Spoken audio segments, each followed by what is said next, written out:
Эрхэм үзэгчдээ өнөөдөр хаврын тэрэгний сарын 23-ны өдөр энэ цаг үеэр монголчууд өдөө хотгүй сар шиндээ бэлддэг их нүргэнтэй цаг үе.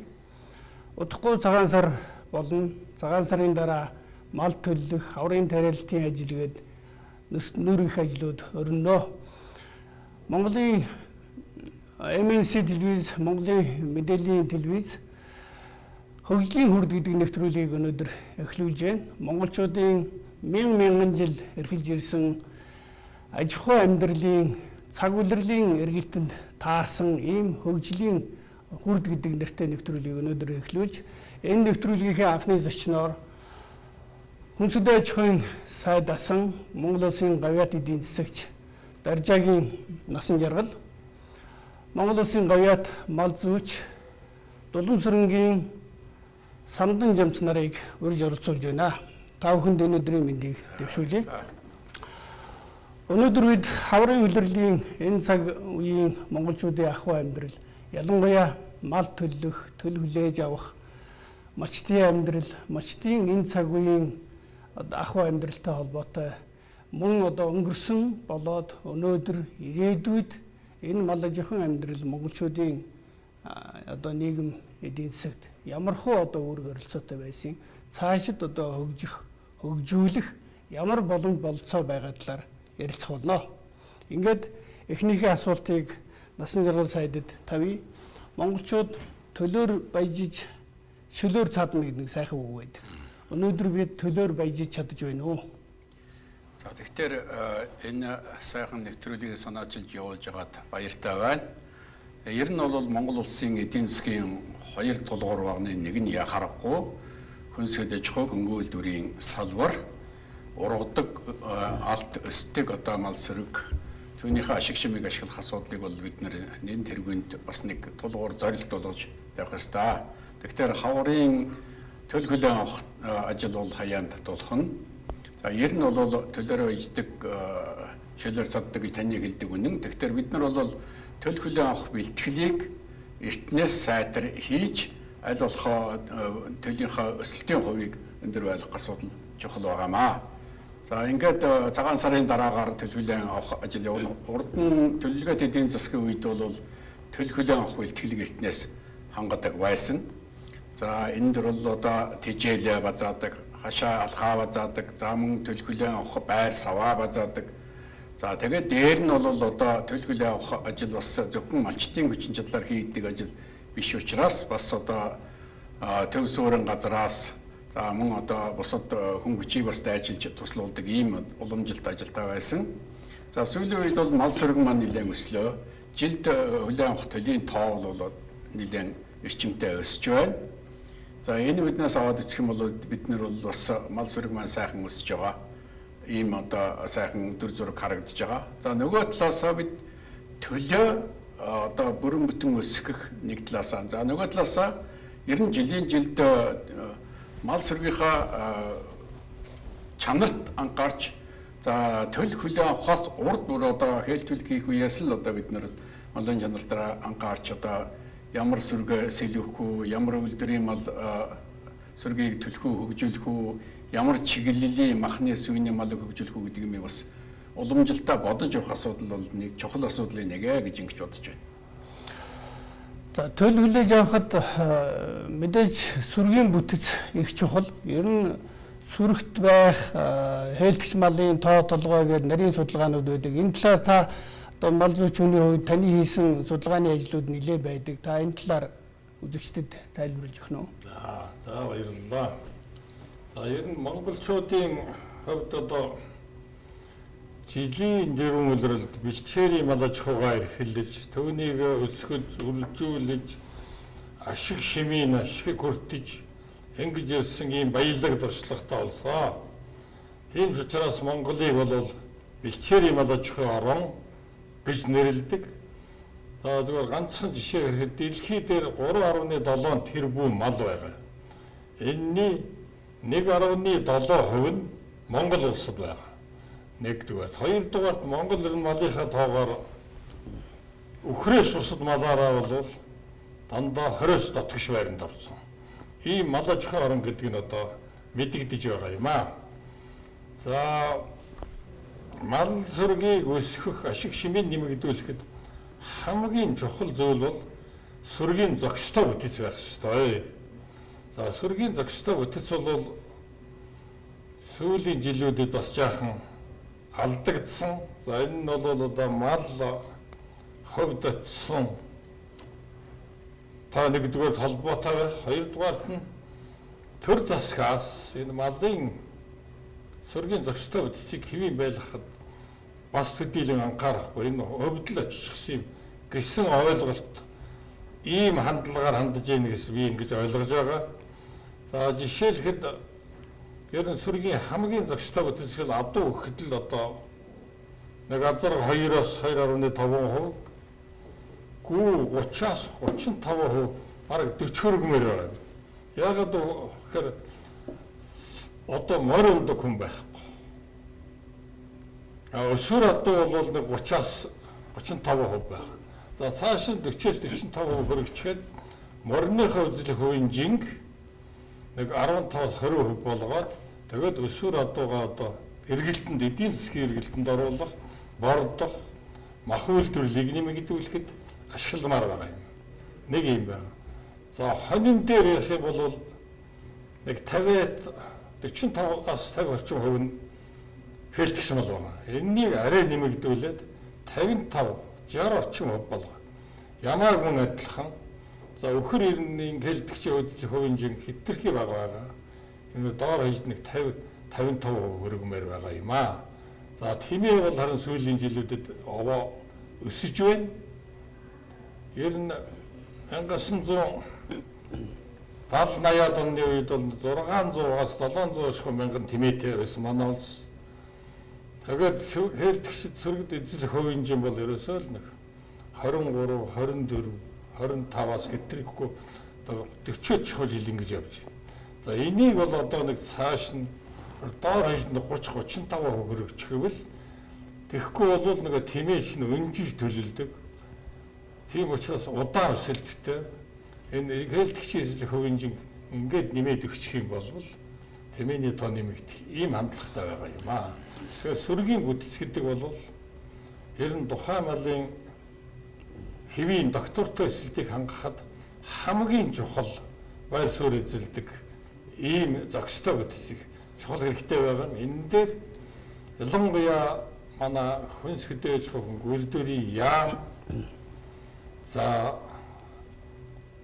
орон нутагт байгаа мал аж ахуйн хариуцсан байгууллагууд одоо мал эмнэлгийн газар байна, мал аж ахуйн үржилийн газрууд байна, хөдөөж хөнгө газрууд байна.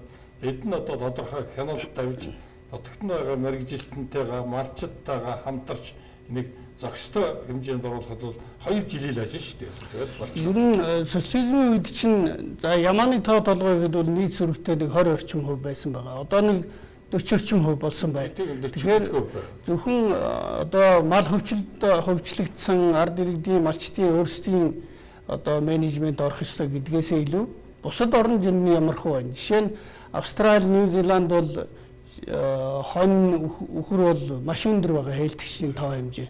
Дээрээс нь хэлтгчээс авдаг тоо хэмжээ нь хүртэл их байна. Тэгэхээр энэ жил бол махны үн нэлээд өсөд махны экспорт харьцангуй нэмэгдсэн. Ингээд цаашид бол мах экспортлно гэдэг нь өөрөө эдийн засгийн хувьд ашигтай байх ёстой. Тэгэхээр малын нөгөө товарлог байдал нэг толгоогоос гарах одоо махны жин дээрээс нь ерөн сүргээс одоо хэдийн хэмжээний одоо мах авч явах уу гэдэг чинь нөгөө одоо өсөн нэмэгдэх хэмжээнээс хамаарна шүү дээ. Тийм учраас л энэ одоо сүргийн бүтэцийг яриад байгаа.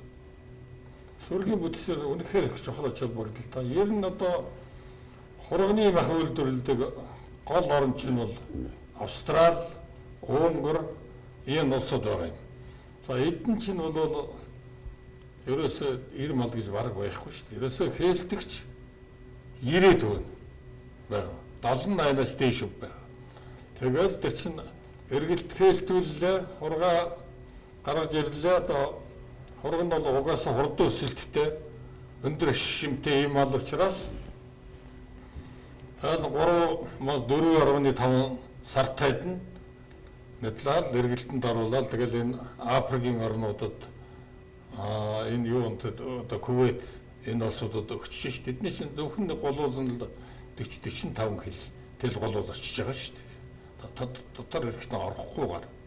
Тэгэхээр малчид бол илүүтэй төлөх малндаа анхаарах хэрэгтэй гэсэн үг шүү дээ. Энэ таарч байгаа. Тэгээд одоо гарсан төлөө аль болохоор жин авах энэ дээр анхаарах хэрэгтэй. Би насан туршийн сая та Сэлэнгэ аймгаас бас олоуда ард их хурал дэвшижсэн. Тэгэхээр Сэлэнгэ аймаг энэ одоо манай газар тариалангийн бүс нутгуудад үржил шимтэй махны, ноосны одоо хонь үхэр их хөгжүүлж байсан. Энэ бол социализмын үед жишээ нь хангаа үйлдвэр, ерөө үйлдвэр, орхон үйлдвэр гэдэг хоньны байлаа. Дээрээс нь махны чиглэл дээр та бас төвлөрөөд энэ чиглэлийн үйлдвэр угсаа бодлого ямар вэ? Одоо ер нь ямар хөө вэ? Энэ бодлого нэлээд алдагдсан. Энийг одоо нөхөн сэргээх, буцааж одоо хөгжүүлэх ямар боломж байна? За тэгэхээр яа харахгүй мал сүрэг бэлчээрийн Монгол мал сүргээс гадна төвийн бүс хоцоорын газрыг хангах, хүнсээр хангах хүрээнд бол эрчимжсэн мал аж ахуйг зайлшгүй хөгжүүлэх юм шаардлага байгаамаа. Монгол мал маань хэдийгээр байгаль цаг урт төсвөртэй өвчин эмгэгт нэрвэгдэх нь бага юм мал чиглэлээ гэсэн махны гарц, ноосны гарц гэдэг мал аж ахуйн ашиг шимийн гарцнууд нь бол бас гаднын одоо өндөр чанартай үйлдвэрийн малуудтай харьцуулахад бол таараа байгаа. За энэ үүднээс бол төлөвлөгөөт эдийн засгийн үед газар тариалангийн бүсээ дагуулад эрчимжсэн сүүний, махны, ноосны аж ахуйнуудыг одоо бас хөгжүүлж исэн. Таны нэрлэлдгээр бол хангаа хонь гэхэд л одоо орхон хонь, ерөө хонь нь бол ерөөсөө ноосныхаа чанараар бол ямааны ноолууртаа бараг дөөцгөх хэмжээтэй. Тэгээ гарцын хувьд бол их байх жишээтэй. Махаж гисэн нарийн ноос хонь бол ер нь Монгол хоньноос бол хамаагүй 20-оос 30% одоо илүү гарцтай байх жишээтэй. Ийм л одоо мал сүрэг байсан. Одоо зүгээр засгийн газрын зүгээс ярьж байгаа энэ газар тариалангийн бүсийг тогтоогоод тэгээд энэ бүстэй эрчимжсэн мал аж ахуйг хөгжүүлэх энэ чиглэлээрээ бол мах сүний аж ахуйг төлхөө хөгжүүлэх чиглэлийн яриа өрнөж байгаа нь бол би бас их сайшаалтай хэрэг гэж ингэж бодож байна. Тэгэхдээ эрчимжсэн мал аж ахуйг яг газар тариалангийнхын үйлдвэрт зохистой түшиглээд тэжээлийн баазын гол нь одоо түнд нь тулгуурлаа тэгээд эрчимтэй ордох. Сая Сандан жамцын хэлдгээр бол бид бол малчтын зүгээр сэтгэлгээ байл да манай хотонд тийм том иргэв, ийм том сэрхвээ энэ төр гэдэг. Тэгтэл тийм биш. Яг одоо бусад орнуудын хөгжлийн жишгээр бол ерөөсөө төл малыг одоо бага насн дээр нь бордож, тордоод одоо ингээд эргэлтэнд оруулдаг. За энэ нь болохоор бэлчээрийн даацч тэр тэжээлийн зардалдагч тэр тэгээд одоо ер нь бол нэгэн тийм хөнгөлөлтөй нөгөө талаасаа бага малын мах гэдэг арай бол илүү одоо өнөртөгтэй байх жишээтэй. Тийм учраас энэ цаашдаа бол мал аж ахуйн хөгжилд энэ чиг хандлагыг барих асуудал бол их чухал байна л гэж ингэж бодож байна. Энэ дээр би нэг асуудал энэ эрчимцэн мал аж ахуй эрхэлнэ гэж ер нь энэ хönс хөдөөж хөнгүүл дээр сүүлийн бол нэг 7-8 жил ярьж. Тэгэхээр эрчимцэн мал аж ахуйгаа хаанаа үржүүлэх юм? Ямар бүс нутагт үржүүлэх юм? Ямар аж ахуйд үржүүлэх юм? Тэр аж ахуйд нь ямар мал байх юм? Тийм үйлдвэрийн мал, ийм гахаа, ийм хонгийн зааж өгөөд тэгээд сая насан туршийн сайд ярьлаа. Тэжээлэг тэжээлийн одоо баазтай, хашаа байртай, мал аж ахуйн ажиллах туршлагатай, мэрэгжилтэнтэй хамгийн гол нь эрхлэх газар. Одоо газар маш их чухал ерөөсөө. Ингэх юм бол манай малчид бол энийг аваад явчих чадaltaй. Дээр үе чинь одоо Сэзүй 400 жилжүүлсэн 44 сайлын механикцсан бэрэн байсан. Улаанбаатар хотын шаардлагатай нийт сууны 80% нь хангаж байсан шүү дээ. Тэгэхээр бол манайхан чинь бол шинэ технологи, шинэ юм бол эзэмших чадвар та бол сайтай ийм улсуудаа. Энийг л одоо төр засгаас маш хурдан, маш яралтай зохион байгуулад ажилтанд оруулаад бүсийн тогтоогоод өгч хэрэгтэй. Одоо бол нэг их хурлын гишүүн тэнд нэг өөрийнхөө нөгөө тойрогтой аваачих гал төө тэнд ямар шамаагүй зогцох дасах нь мэддэхгүй юм аваачаад тавьчихдаг. Тэр нэг жил болоод чи 2 жил болоод тэгэл хайцсан гэдэгтгүй алга болж ш. Нөгөө хүн бол ажил хийсэн нэр зүүж байгаа болохоос ш. Малын ашиг шимийг сайжруулах талаар бол олигтой акц гарахгүй үр дүн гарахгүй тийм. Тэгэхээр саяхан засгийн газраас газар тариаллын бүс нутгаа зарласан. Заагаад өгсөн. За энэ газар тариаллын бүс нутгийг зарладаг нь энэ тариаллын бүхий газрууд дээр бас малын тэжээлийг нэлээ одоо тэжээлийн аж ахуйг хөгжүүлж дагалдуулаад эрчимцэн аж ахуй хагас эрчимцэн аж ахуйг хөгжүүлэх гэсэн ийм бас их авууштай санаа гэж. Ер нь монголчууд мал мах гэхээр мал одоо бид өвөл болохоор хүүтэрхээр маха бэлддэг, идшээ бэлддэг.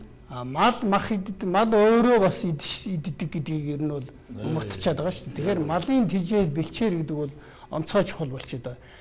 Энэтэй холбоотой ер нь энэ малын тэжээл бэлтгэл энэ талын асуудал дээр сайдыг та төвлөрч яриач гэж хүсмээр байна. Дээрээс нь ингэж хөгжүүлэхдээ саяны одоо заасан нутгууд хөгжүүлэхдээ хуучин тэр одоо төлөвлөгөөт нийгмийн үеийн энэ үйлдвэр ухсааг хөгжүүлэх ёстой юу? Эсвэл одоо шин тутам өөрөөр харах ийм нөхцөл байдал үүсэж байна уу? Тэгэхээр одоо байдал ямар байна вэ гэхээр мал маань 60-70 сая хүрчээд байгаа тийм ээ. Гэтэл Монгол орны нийт нутаг дэвсгэрийн бараг 70%, түүний дотор бэлчээрийн одоо 60-70% нь ямар нэгэн хэмжээгээр цөлжилт өртсөн, элэгдэлд орсон ийм одоо байдалтай байна гэж байгаа. За энэ нь болохоор бидний бас мал сүргийнхаа тоо толгойг түүний төрөл зүйлийг өсгөхдөө баримтлах бодлого бас алдагдж байгаагийн нэг хэлбэр шинж гэж бодож байгаа. Ер нь бол бид бол яг хоо бэлчээрийн мал аж ахуй энэ бол Монголын өвөрмөц онцлог, өв соёл энэнийг бол бид хязгаарч орхиж болохгүй. Түүний зэрэгцээгээр нэгэнт одоо өсөж байгаа дотоод болоод гадаад зах зээлд өсөж байгаа мал аж ахуйн гаралтай бүтээгдэхүүний нийлүүлэлт хангамж түүний чанарыг сайжруулахын тулд бид бол эрчимцэн буюу хагас эрчимцэн аж ахуйг эрхлэх ажил руу зайлшгүй орох ёстой. Бүс нутаг тогтооно гэдэг бол яг энэ чиглэсэн бодлогоо гэж байгаа. Гэхдээ бас энэ маань тууштай яг одоо наривчлсан тэр заавар зөөлмж тэгээд тэр засгийн зүгээс ямар дэмжлэг үзүүлэх юм, ямар бодлого эрхцэн орчин байгаа юм, газраа яаж эзэмшүүлэх юм гэдэг асуудлууд дээр бол тийм одоо төгс шийдэлд бас хараахан хүрч чадаагүй байна л да. Тэгэхээр энэ талаасаа бид авч үзээд ер нь бол тэжээлийн үйлдвэрлэлийг зохистой, эрчимтэй нэмэгдүүлэх. Тэжээл гэхтэл одоо ер нь мал өгдөл аманд нь ордог зүйл гэж бас болохгүй. Тэр ашиг шимийн чиглэлээр бид нэр чиглэсэн одоо бүтэц найрлагатай, зориулттай таримлыг одоо тарж тэгээд тэжээл бэлдэнэ гэсэн үг шүү дээ, тийм ээ. Тэгэхээр энэ чиглэл дээр одоо нэлийн эрчимтэй ажиллах хэрэгтэй байна. Газар тариалангийн компаниуд гэхэд одоо Улаанбуудаа Аравс гэсэн нэг хоёр төрлийн юм руу нэлийн хэтэрхий хошуурч байна. Тэгэхээр одоо бол бид нэр сэлгээнд энэ тэжээлийн таримлуудыг оруулаад тэжээл үйлдвэрлэлийн хэмжээг нэлийн нэмэгдүүлэх чиглэл рүү тууштай нэлийн анхаармаар байна. Ингэж байж бид нар бол нөгөө өнөөний сүү дэлэндээ биш хилэндээ байдаг гэдэг шиг тэр малда өгч байгаа тэжээлээ оновчтой одоо бүрэн найрлагатай тэжээл өгч тэгээ зохистой тэжээж байж ашиг шимийг хүртнэ. Энэ үүднээс бол ер нь энэ газар тариалангийн салбарт бас тэжээлийн одоо таримл үйлдвэрлэлийн бодлогыг бол их зөв зохистой хослуулж явуулах зүйтэй болов гэсэн ийм л одоо бодолтой байна миний хувьд. Түмэн шууд Моагро гэдэг энэ ер нь 5-6 компаниуд тэжээл үйлдвэрлэлийг эхэлчихлээ. Гэхдээ тэжээлийн үйлдвэрийн түүхэд энэ таримлжуулах энэ үйл явц бол нэлээд хосрогдонгүй байна. Үйлдвэр барьцдаг нөгөө үйлдвэрийн 20-30% одоо хүчин чадлаа ашигладаг ийм байдал байна. Тэгэхээр энийг одоо хөгжүүлэх тал дээр мал аж ахуйн хүрээлэн ер нь энэ салбарын ямар бодлого барьж байна? Ингэмээр байгаа юм гэж боддог. Ер нь угаасаа манайх одоо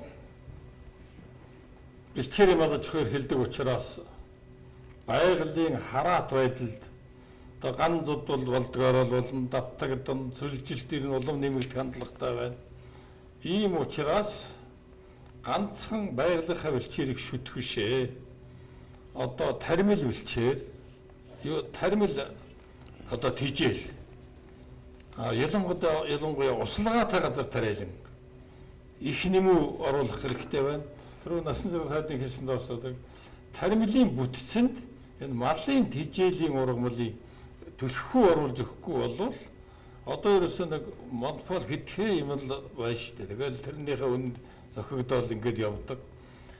Нэгдүгээр, хоёрдугаарт энэ мал нь одоо юу тижээлээ тэр нэмэгдсэн өртгийн албан татвараас чөлөөлөд өчмөр.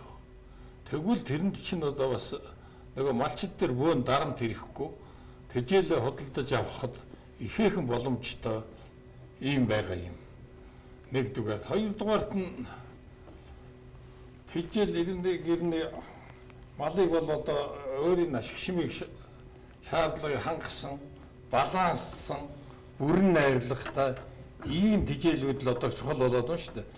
Малын ашиг шимээс нь зөвхөн одоо нэг өвс хивэг төдийхнэр бол гүйцэд авч чадахгүй. Тэгэхээр л одоо энүүнтэй холбогдуулаад л тэр тижээлийн үйлдвэр одоо манай хуучин зөндөө байсан. Энэ маань бүгд сая нөгөө хөмчөвчлөөр алга болсон. Тэгээд тижээлийнхаа үйлдвэрийн тоог нэмэх, тижээлийнхаа үнийг нэмэх биш, чанарын одоо сайтай баланслуулсан тижээлтэй болох явдал бол малын ашиг шимийг нэмэгдүүлэх, ганцууд элбийн болсон үед мал сүргээ одоо аварж гарах их чухал үндэс болох учиртай юм аа гэж одоо ойлгох. Ер нь одоо тижээлийн үйлдвэр за тармилжуулах малыг хүнсээр хангах гэдэг энэ асуудал яригдахаар ер нь газар тариалангийн салбарт ч гэсэн бид нар хуучин цагт бол тариалангийн сангийн аж ахуйнууд за энэ одоо фермийн аж ахуйнуудын дэргэд дандаа ийм одоо цөөрөм хөвд байгуулдаг байсан. Тэгээ энэ ажил бол ерөнхийдөө сүүлийн жилүүдэд ерөнхийдөө орхигдсон байгаа. Жишээ нь одоо ингээл нөгөө гуны аж ахуй гэж байсан шүү дээ. Тийм, гунын ферм, тийм, гунын ферм, за тэр санд суран сумын энэ далангууд одоо ус хөрөмтлүүлэх энэ резервуаруудын одоо далангууд сэтэрсэн байдалтай. Энэ уг нь бол одоо сэргээхэд амархан баймаар нэмж одоо хөв цөөрөн байдаг юм гэхэд хуучнуудаа сэргээх бол нэлээд одоо шинжлэх ухааны үндэстэй судалчихсан байгаа одоо гол горхин дээрээ суурлаад ийм зүйлүүд хийж ирсэн. Энэ асуудлуудыг одоо хэрэгжүүлэхийн тулд та бүгд ер нь ямар ажлууд хийж хаашаа хандаж яаж вэ? Энэ дээр энэ салбарын ямар одоо үйл ажиллагаа явуулж байна? Тэгэхээр энэ эргээд одоо усны бодлого гарч ирж байгаа гэсэн үг л дээ, тийм ээ. Услугаатай газар тариалан хөгжүүлэх, бэлчээрийн усан хангамжийг сайжруулах. За тэгээд дээр нь одоо жимс ногоо бусад газар тариалан үйлдвэрлэлийг дэмжихэд бол яах аргагүй услугааны чиглэлийн бодлого хэрэгжүүлэлтийн ажил бол гарч ирж байгаамаа. Ер нь зүгээр одоо ингээд ажиллаад байхад бол төр засгийн энэ одоо салбаруудын хуваарлалт хариуцах асуудал дээр бол нэлээд анхаармаар юм байна.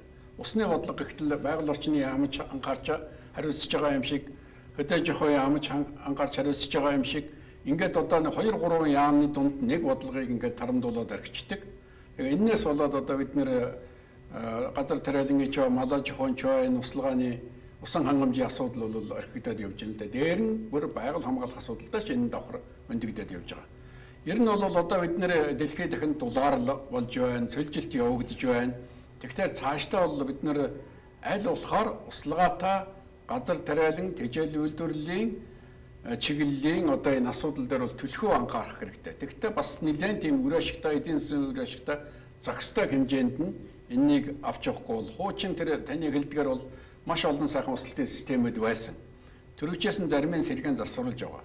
Тэгэхдээ одоо бол бидний энэнийг бол нэлээд далаацтай бүр одоо бодлогоор эрчимтэйхэн одоо зохион байгуулад тэгээд энэ саяын тэжээл үйлдвэрлэл газар тариалан бусад одоо тармилын үйлдвэрлэлийн өгөөжийг нэмэгдүүлэх тал дээр бол төлхөө анхаарах юм шаардлага байна л гэж миний хувьд бодож байна. Манай нэвтрүүлгийн нэр хөгжлийн хүрд гэдэг нэртэй. Энэ ямар учиртай вэ гэхээр сүүлийн жилүүдэд бид нар ер нь уул уурхайр нэлээд хөвшөрчлөө. Уул уурхай ер нь байж болох боловсон хүчний өнгөтэй үетэйг нь бүгдийг сороод авчдаг. За уул уурхайд ер нь хөрөнгө оруулалт их шаарддаг боловч ер нь ажлын байр бол тэгж их нэмэгдүүлж чаддаг. Монголд хамгийн их одоо ажлын байр нэмэгдүүлж байгаа салбар бол хүнс хөдөө аж ахуй, хөнгөн үйлдвэрийн салбар байдаг. Ер нь ч бүх оронд л тийм байдаг. Тэгэхээр энэ хөгжлийн хүрд хөтөлбөрөөрөө бид ерөөсөө энэ мал аж ахуй анхан шатны одоо малчтай хөдөө аж ахуйн одоо газар тариалангийн тариаламжт энэ бүгдээс гарч байгаа бүтээгдэхүүнүүд нэмэн өртөг шингээгээд нэмэн ашиг олоод үйлдвэрлэлийн үе шатны боловсруулалтын нэмэгдсээр хагаад эцсийн бүлэгтээ энэ хот суурин газрууд байгаа хүмүүсийг л одоо бүгдийн ажлын байртай болгох ёстой. Энэ хэмжээгээр энэ одоо монголчуудын мянган жил эрхэлж ирсэн энэ салбар бол монголчуудын хөгжлийн одоо гол тулгуур болох юм а гэж ингэж үзэж байгаа. Тэгэхээр энэ хөдөө аж ахуйн салбарын үн цэний хэлхээ гэж байдаг. Энэ салбарын хоорондын бодлого алдагдсантай холбоотой энэ үн цэний хэлхээ одоо хөгжүүлэх тал дээр бид анхаарах хэрэгтэй байна гэж.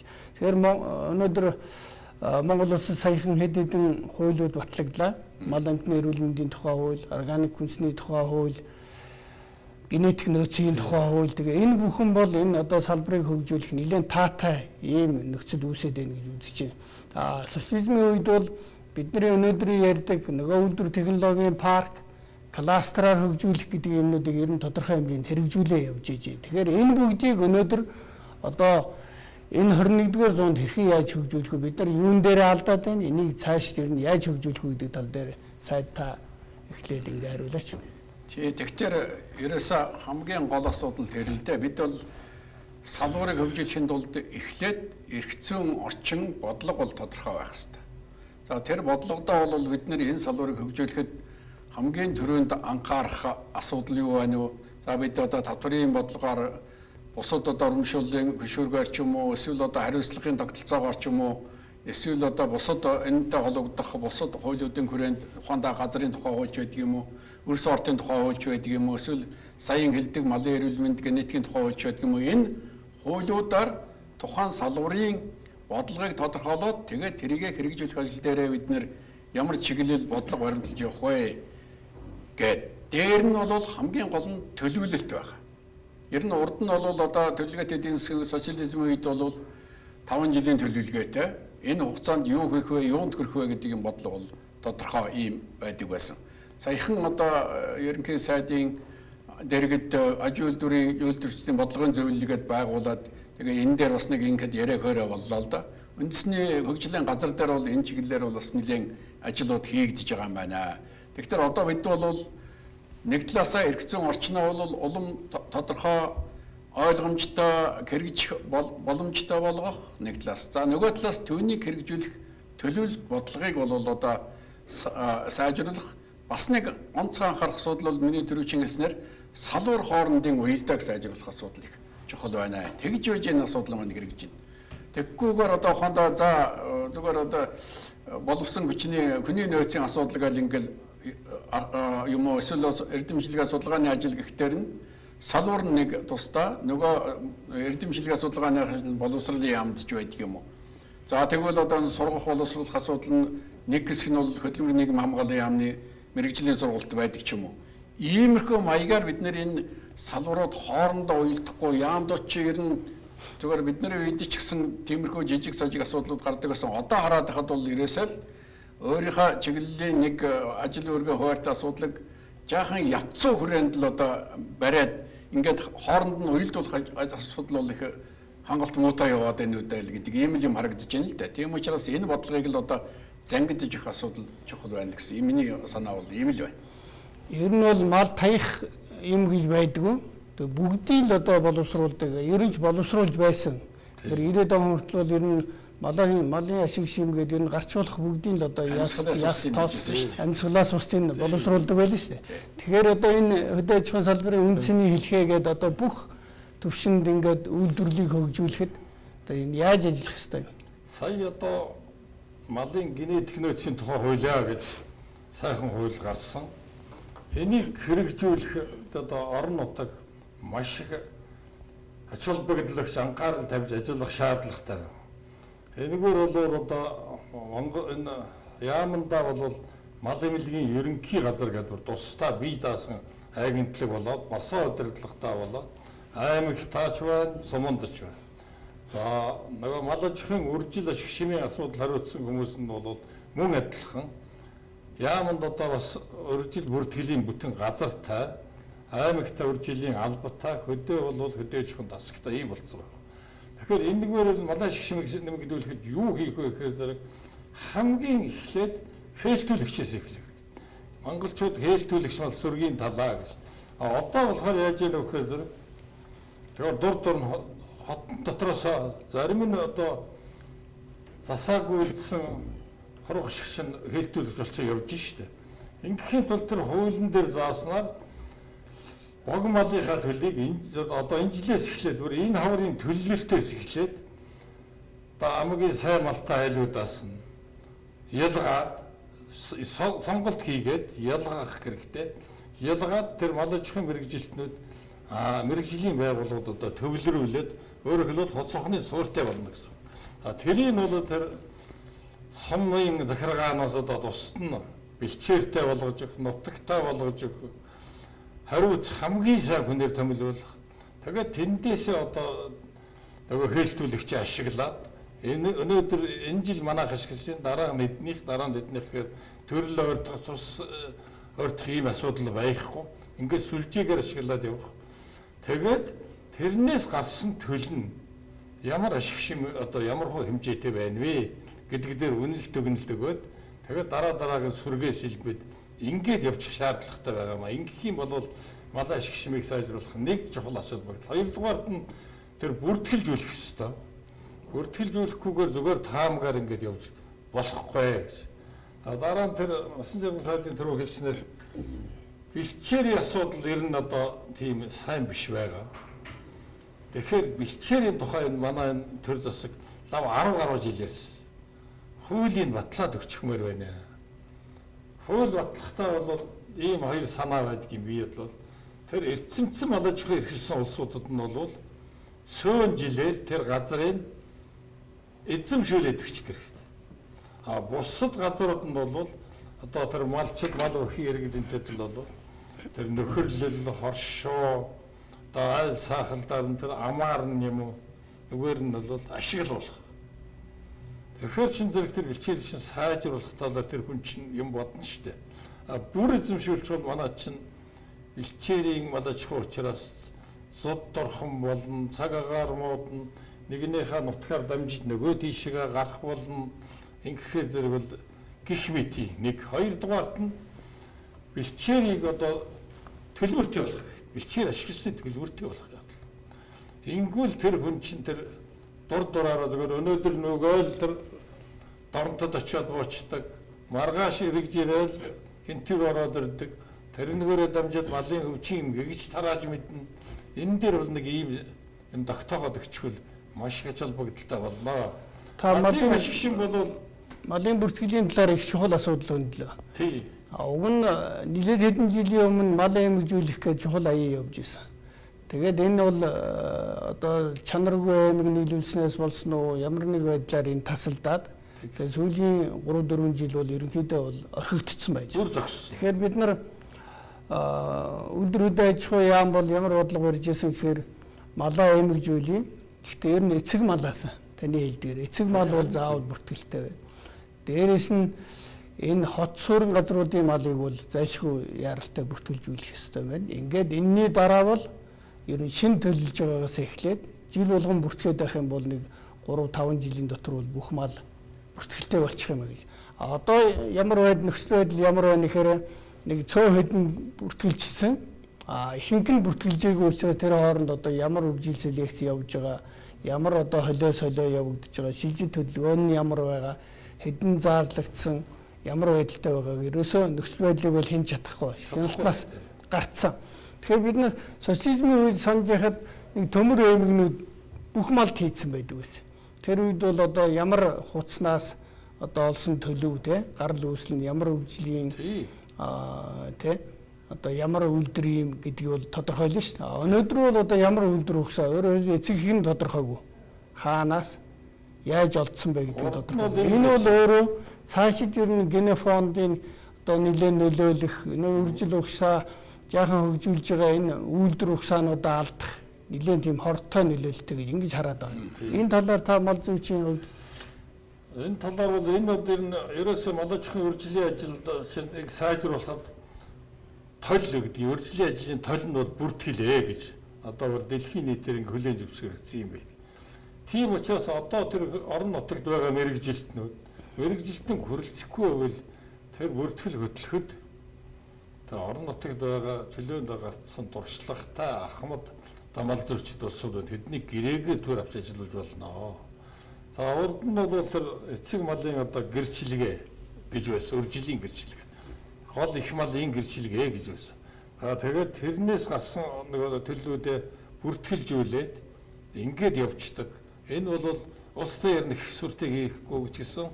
Гол нь улсын үржилийн аж ахуй, үржилийн ферм, үржилийн сүрэг, цөм сүргүүд ингээд хийгээд явж байна. Энэ бол болж ирсэн. Тэнд нь бас зохих хэмжээгээр орон тоог өгөөд хүмүүсийн цалингийн бас арай жилийн 5-аас арай 10%-аар илүү цалинжуулаад ингээд хяналт тавиад явдаг. Ингээд болдог. Одоо бол боловсролын хувьд нэлээд нэмэгдсэн. Саяны мал эмнэлгийн газрын чинь оронтой нэмэгдсэн учраас энэ ажлыг хийгээд явах бүрэн газар гэдэг тусдаа гарцсан учраас одоо бол боловсролын хангалттай гэж ингэж үзэж болох. Тэгээ насан туршид сайд түрүү энэ салбар хоорондын уялдаа холбоо их чухал гэж ярьлаа. Ер нь хөдөө аж ахуйн салбар гэдэг тэгэхээр нэг юм малчтын ажил юм шиг, тариаланчтай ажил юм шиг гэж ингэж ойлгоод байна. Гэтэл энэ бол ерөөсөө байгаль орчны яам, боловсролын яам, нийгмийн хамгаалалт, хөдөлмөрийн яам, бүх яам, сангийн яам, хууль зүйн яам, тэр байтугай гадаад яам хүртэл хамааралтай ингэж үзээд байгаа. Тэгэхээр одоо хөдөөчийн нь бол боловсролын тогтгоо болчлоо. Хуучин хөдөө аж ахуйд ингээ бас илгээлтээр ажилладаг. Ер нь энэ шилжилт хөдөлгөөн хүн амынхаа байршил зүй гэдэг дээр нэлээд төлөвлөгөөтэй их уялдаатай ажилладаг байсан. Энэ талын ер нь бол нийгмийн хөгжлийн загварууч их байдаг. Ян ТV-ийн загвар гэдэг юм уу, Масловын загвар гэдэг юм уу, олон загварууд бий. Тэгэхээр ер нь хөдөөд боловсон хүчин тогтох нөхцөл болцоо ер нь бага болоод байна. Нийслэл хүн амынхын тал нь ирчлээ. Энэ аюулгүй байдал талаас өнөөдөр энэ хотод үүсээд байгаа энэ одоо утаа хүртэл ер нь хөдөөтэйгээ холбоотой. Хотод ажлын байр энэ одоо хөдөө мал аж ахуй газар тариалантайгаа холбоотой байх ийм л гэж үзээд байгаа. Тэгэхээр энэ талд магадгүй манай энэ боловсролын систем нөлөөлчихүү. Эсвэл одоо ардчил маань нөлөөлчихүү. Эсвэл ер нь төрийн бодлого буруу байна уу?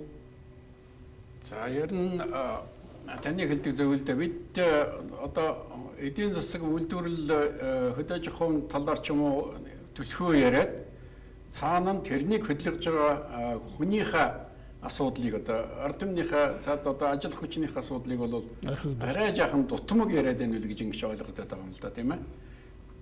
Тэр байдлаас нөлөөлөөд одоо хүмүүс маань хөдөөд ялангуяа малчтын одоо насжилт бол нэлээд өндөр болчлоо. Залуу малчд байхгүй. Тэгсэн мөртөл малын тоо толгой маань өсөд явж идэг тийм ээ. За газар тариалангийн салбарт ч гэсэн ялгаагүй одоо механикжуулагчд чиг үндсэн одоо үйлдвэрлэлээр ажиллах хүмүүсийн тоо толгой хүмүүсийн тоо бол бас нэлээд буурах юм хандлагатай байна.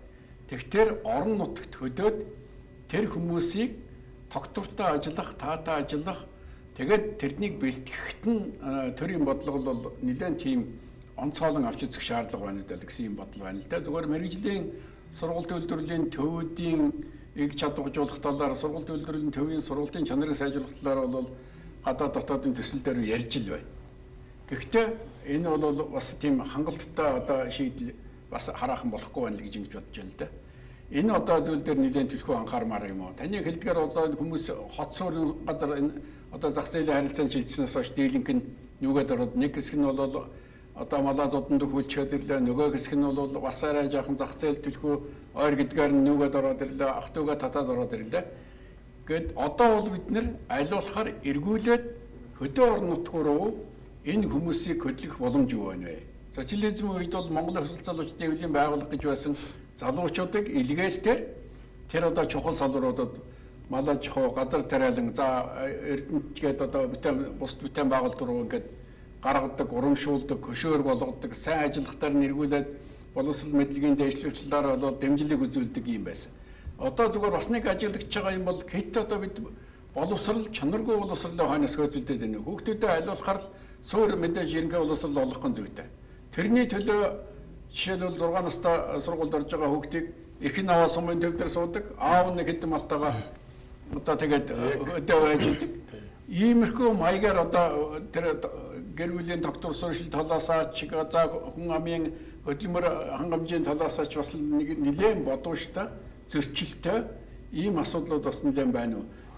Мэргэжлийн үйлдвэр сургуулийн төв гэхэд танкимд одоо 60-70% суух биш 40% ерөөс онлынхаа юмыг үзээд 60-аас доош хувь нь бол яг одоо үйлдвэрлэл дээр, жимсний аж ахуй, жимснийх дээр, үр тарианд бол үр тариан дээр, ойдол дээр тийм ээ, барилга дээр барилга дээр ингэж л байж чанартай тэгээд тэр салууртаа сэтгэлтэй мэрэгсэн ийм боловсон хүчнийг бэлтгэх ийм нөхцөл бүрдэх юм болов гэсэн ийм л миний хувьд бол ийм ойлголт байна. Социализм үед нэг өдөөгийн малчтын нэг 50 орчим хувь нь ер нь 35 хүртэл насныхан байсан юм байна.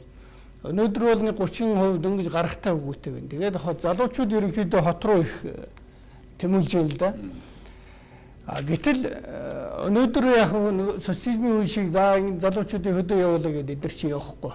Юуны төлөө явж ийм гэхээр хөрөнгө, мөнгө, ашигын төлөө. Гэтэл энийг хэрвээ ойлгох юм бол хөдөө рүү нэлээд чиглэл биш үү. Яагаад тэгж юм гэхээр ерөөсөө олон улсын байгууллагууд энэ мэрэгжлийн байгууллагууд эдийн засгчдыг үзэж байгаагаар бол хамгийн ашигтай салбар нь Монголд бол хөдөө аж ахуй байна. Хөдөө чинь одоо хотод яадаг ингээ машин дэрэг аваад ингээ бүрээс нэг аж ахуй эрхлэх болно. Жилийн одоо 30% хүү төлж штэ банкнд дандаа зээлэр. Гэтэл хөдөөд чинь одоо мал гэдэг чинь жилдээ бараг нугарчдаг. Нөгөө амьд байх ашиг шимээ өгч чинь дээрээс нь үр төлөөрөө дахиад нэмэгдэж чинь ингээд бараг нугараад байдаг. За одоо энгийнээр хэлэх юм бол бараг геометрийн прогрессор нэмэгдэнэ гэдэг шиг. 60 төрүүгээд бид нар ярьдаг. Нэг одоо үр ургуулад 60 төрүү болно гэдэг чинь одоо энгийнээр ойлгох юм бол бараг 60 нугарна гэсэн үг шүү дээ. Цаг сайн байх юм бол. Тэгэхээр энэ бүгдийг сайн ойлгуулах үйл ажиллагаа нэлээд хоцрогдоод байна уу? Хэрвээ ойлгуулах юм бол хөдөө рүү тэмүүлэх одоо ийм сайхан өрнөө хөдөлгөөн өрнөх үү гэж. Хөдөө бол одоо сайхан байна шүү дээ. Хөдөөд амьдрал байна, цэнгэг агаар байна, мал он байна, ус нь байна. Хотод байгаад байхаас нь одоо нөгөө тэгэл агаарт утаанд хордоод тэгээд манай залуучууд бол хөдөө орон нутагт одоо тийм сайхан эрүүл экологийн цэвэр хүнсэнд тэнд байна. Тэнд л одоо ажиллах талаар одоо анхаармаар байгаа юм. Нэг хоёрдугаарт нь түрүү насан турш сайд хэлсэн. Хуучин бол темэс гэж байсан. Одоо мэрэгжил сургалт үйлдвэрлэлийн төв. Энийг их зохистой газар байрлуулж шаардлагатай мэрэгжилтний бэлтгэж хөдөө орон нутагт нь ажиллуулах мөн ажилуулах нөхцөлийн ангаж энэ явдал бол маш их чухал байгаа юм аа. Тэгвэл одоо манай одоо ч ер нь залуучууд нь хөдөө энд одоо хөдөө нэг 2 хөвгөнд л нэг хэдэн мал хариулаад сууж байгаа шүү дээ. За манай нэвтрүүлгийн хугацаа одоо ингээд өндөрлөх төгсөж байна. Ингээд үзэгчтэй хандаж сар шин болох гэж байна. Сайхан одоо бэлгэлийн үг хэлээч.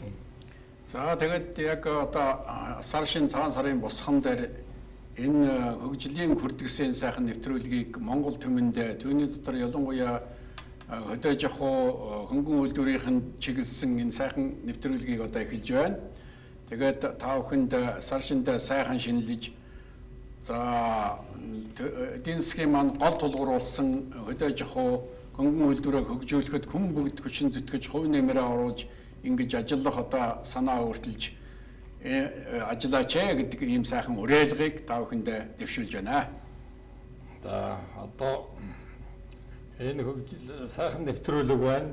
Энэ нэвтрүүлгээс одоо санаа аваад мал аж ахуйгаа эрхлэх, малынхаа тоогоос гадна ашиг шимийг нэмэгдүүлэх, үйлдвэр угсаагийн сайжруулах талаар манай малчид, мал аж ахуйн мэрэгжилтнүүд, мал бүхэн иргэд онцгой анхаарч ажиллаасаа гэж одоо хүсэж байна. Ер нь цаашид энэ нэвтрүүлэг маань одоо малын ашиг шимээ яаж ашиглах вэ? Үржүүлгийг яаж явуулах вэ? Маллага технологитой холбоотой юм цуврал нэвтрүүлэг явах юм байна лээ. Тэгэхээр энийг одоо ашиглаад одоо өөрийнхөө авахгүй амьдралдаа одоо сайн тусгаж, хэрэгжүүлж энэ тал дээр анхаарч ажиллахыг гэдгийг одоо мэрэгжилтний хувьд зөвлөж байна. Ингээд та бүхэнд удахгүй болох одоо сар шиндээ сайхан шинэлж арай гэдгийг хүсэн өрөөё. За булаг мэт ундарч байдаг буянт малынхаа шимийг ашиглаж дэлхийн брендийг одоо гаргаж болох энэ чиглэлд залуучууд энэ цаг үеийнхнийг одоо уриалан дуудаж сайхан одоо яриа өрнүүлсэн хоёр энэ салбарын мал аж ахуйн салбарын хоёр гавьяаттай өнөөдрийн манай нэвтрүүлгийг эхлүүлсэнд үнэ талархаж байгааг илэрхийлье. Баярлалаа. За баярлалаа.